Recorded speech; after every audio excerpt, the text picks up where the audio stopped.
Whenever people ask me about my favorite obscure authors, I always list the work of Abraham Maslow. Now, I know what you're thinking. Maslow is an extremely well-known thinker. Everyone who's taken an intro to psychology course can identify him. That's like calling yourself a hipster for listening to Imagine Dragons. But have you ever actually read one of Maslow's books? Most people think they know everything they need to know about the guy. The hierarchy of needs, the little pyramid with the thing and the thing. But Maslow's work goes far deeper than this iconic pyramid, a diagram that he never actually drew himself. His work is overflowing with brilliant wisdom and a breathtaking vision of psychological health. He is easily among my top 5 psychitectural visionaries of all time, and I'm going to share 5 reasons why.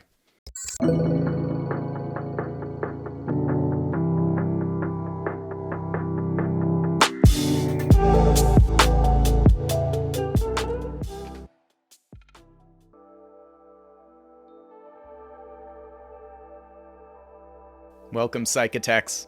I hope you're enjoying our exploration of transformative psychotechnologies as much as I am. If so, be sure to like, subscribe, and get a DTM tattoo to prove your undying commitment to me.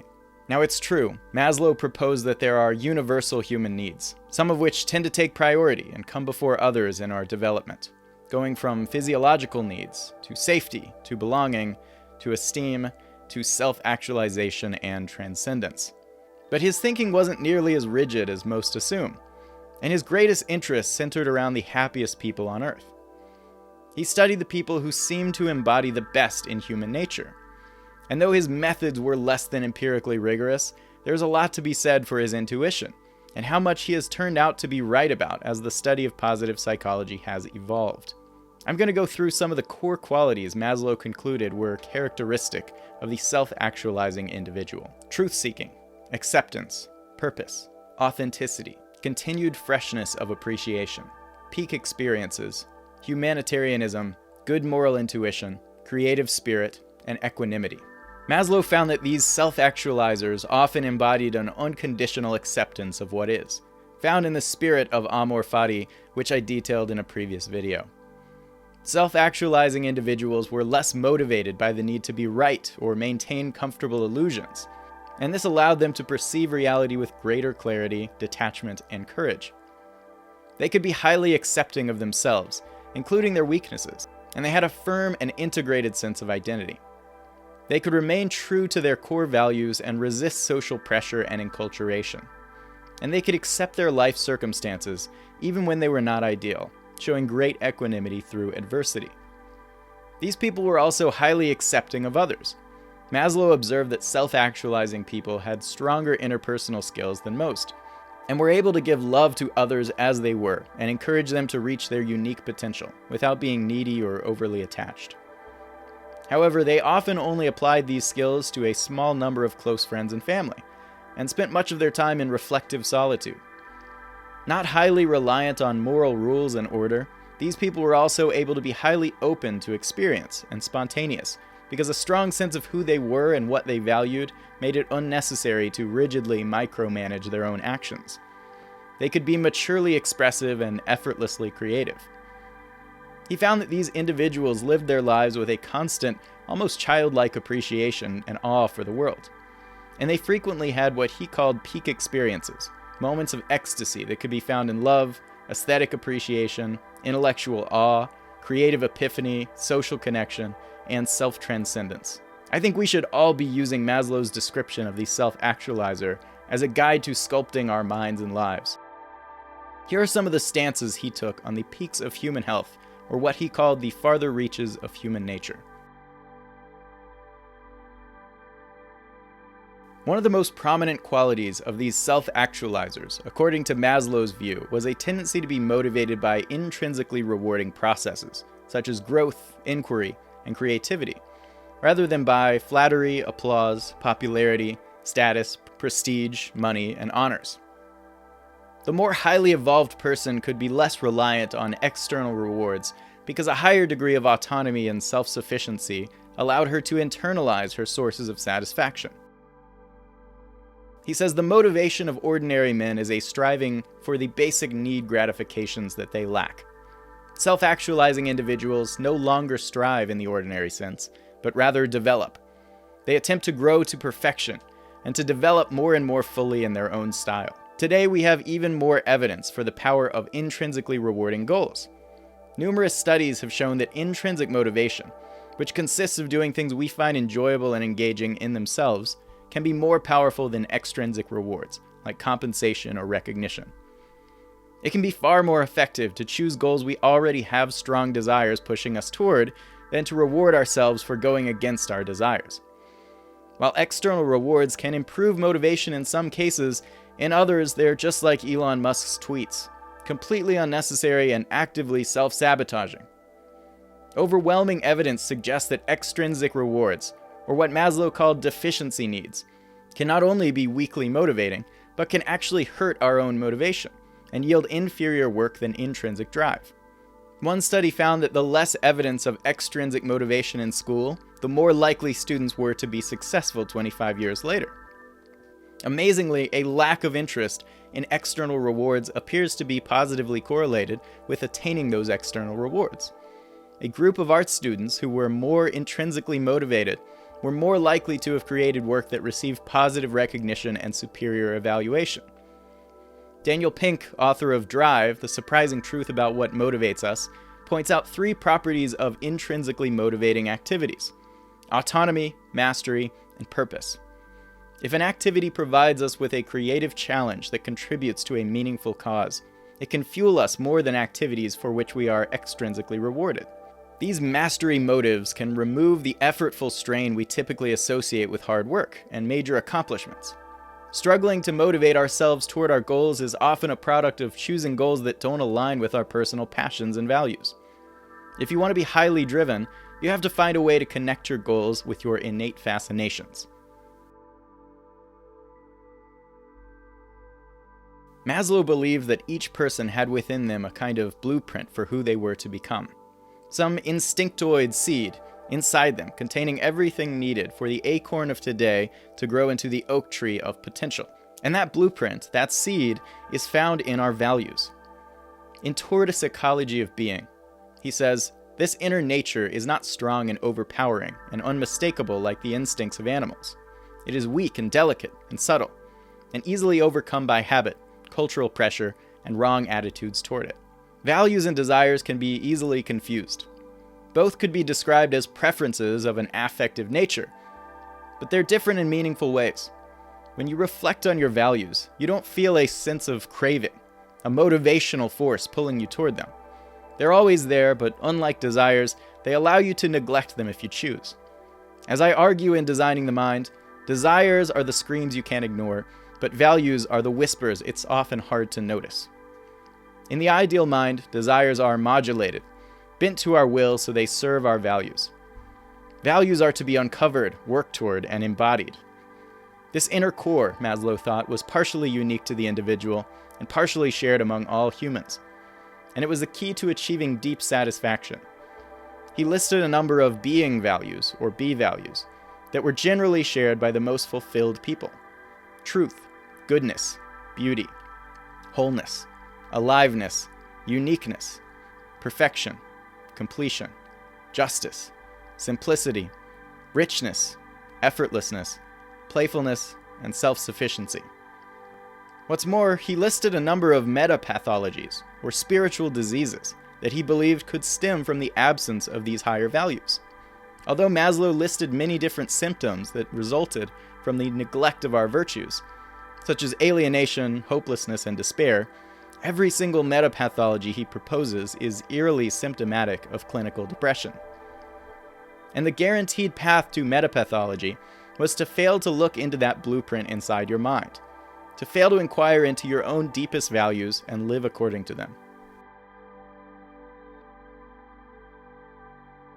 Maslow was a strong supporter of choosing growth over comfort and safety in our lives.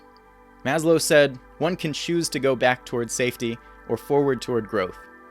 Growth must be chosen again and again. Fear must be overcome again and again." You must understand that your mind is not a delicate machine to be protected from variability and stress. The mind can be made better through stress and discomfort. When you force yourself out of your comfort zone, you gain reference experiences that teach you the things that you feared aren't so bad. You defend yourself against the threats to your comfort, expanding your comfort zone until everything is comfortable and all barriers to value alignment have been demolished. A life limited to your comfort zone will almost certainly hold you back from your potential. You cannot build a robust mind by sheltering yourself from reality. Avoiding uncomfortable surroundings will make you vulnerable when things don't go according to plan. Avoiding uncomfortable feedback will keep you from developing your ideas and developing into the person you're capable of being. Avoiding uncomfortable beliefs will shield you from the truth. And avoiding uncomfortable situations will create barriers that may keep you from ever knowing who you are capable of being. You must learn to do what scares you.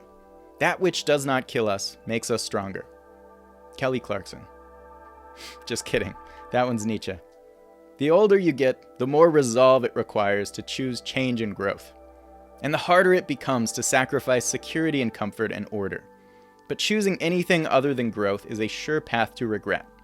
And Maslow thought allowing your craving for comfort to stand in the way of your unique potential was one of the most common barriers to living a great life. Do not confuse a life of comfort and ease for the good life. The good life is one of pushing your boundaries, incrementally overcoming yourself, striving for greatness, whatever that means for you. The happiness that results from the absence of discomfort is the happiness of mediocrity. Live your life not as if you were trying to hoard a precious treasure, but as if you were crafting your own autobiography with every decision. Because you are. Maslow is all about taking apparent dichotomies of human nature and merging them together. He saw ways to merge facts with values, ways to merge the scientific with the spiritual, and ways to merge altruism with egoism. We typically assume that being a good and altruistic person means putting our own happiness aside and making sacrifices for the good of others. But Maslow is set on breaking down this false distinction. When we fully comprehend the meaning his notes were meant to capture, we can understand how these boundaries dissolve for ourselves. Maslow says an interesting aspect of the B values is that they transcend many of the traditional dichotomies, such as selfishness and unselfishness, flesh and spirit, religious and secular. If you are doing the work that you love and are devoted to the value that you hold the highest, you are being as selfish as possible, and yet are also being unselfish and altruistic. When I pursue selfish gratifications, I automatically help others, and when I try to be altruistic, I automatically reward and gratify myself also. He referred to a set of higher needs that provide higher pleasure. When we get in touch with our deepest nature, we get in touch with these higher pleasures and unlock a higher level, you might even say another dimension of happiness. Happiness and goodness, he argued, were not at odds with one another, but one and the same. And he used the concept of meta-motivation to communicate how these happier, more developed beings were fueled toward their altruistic missions. Some people believe they simply lack the selfless altruism needed to overcome their ego and do great things in the world. But Maslow's insights make clear that this is an illusion. The great sages throughout history were not the selfless saints they are often assumed to be. They just had the wisdom and introspective insight needed to see that what was good for the world was also good for them. They were better at being selfish. In a paper called Helping as Coping, Elizabeth Midlarsky offers 5 different levels for the effects altruistic acts have on our well-being. A greater appreciation for one's good fortune, improved mood and positive affect, greater perceptions of self-efficacy and competence, increased social integration, and enhanced meaning in life. Altruism is supposed to be all about others. It's thought to entail great sacrifice. And yet if you look closely at the benefits listed above, it doesn't seem so sacrificial. Maslow recognized what few fully grasp today. The Venn diagram of the happiest people and the most virtuous, admirable people is a perfect circle. In the farther reaches of human nature, Maslow says the evidence available shows that the B values are more often chosen by healthy people, self-actualizing, mature, productive characters. Also by a preponderance of the greatest, most admired, most loved people throughout history. Maslow's notion of self-becoming closely mirrored that of Nietzsche, who penned the phrase, "Become who you are," which inspired my book of the same name. But in many ways, Maslow wrote about this concept with greater clarity. He was focused not only on helping individuals achieve unusual levels of health, but also to become more and more fully who they were. In the farther reaches of human nature, he says we already have a start.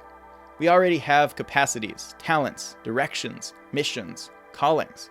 And then the job is, if we are to take this model seriously, to help them to be more perfectly what they already are, to be more full, more actualizing, more realizing in fact what they are in potentiality. With brilliant vision, Maslow argues that the gradual embodiment of one's values is the fundamental task of psychological health. And much like spending time on 4chan, betraying or ignoring those inner ideals would plant the seeds of pathology in your mind. In the farther reaches of human nature, Maslow says, do you want to find out what you ought to be? Then find out who you are. Become what thou art. The act of becoming who you are is the act of carving out your ideal self, of experimenting and discovering ways to bring form to the formless. The act of bringing greater and greater refinements to the crude shapes of character that exist in you now. Now, I could go on and on about the magic of Maslow, but if these ideas interest you, I would strongly encourage you to dive straight into some of his work. I'm particularly fond of his books, Toward a Psychology of Being and The Farther Reaches of Human Nature. They feel like instruction manuals for becoming the most deeply fulfilled version of yourself. Does Maslow's description of the self-actualizing individual sound like you or anyone you know?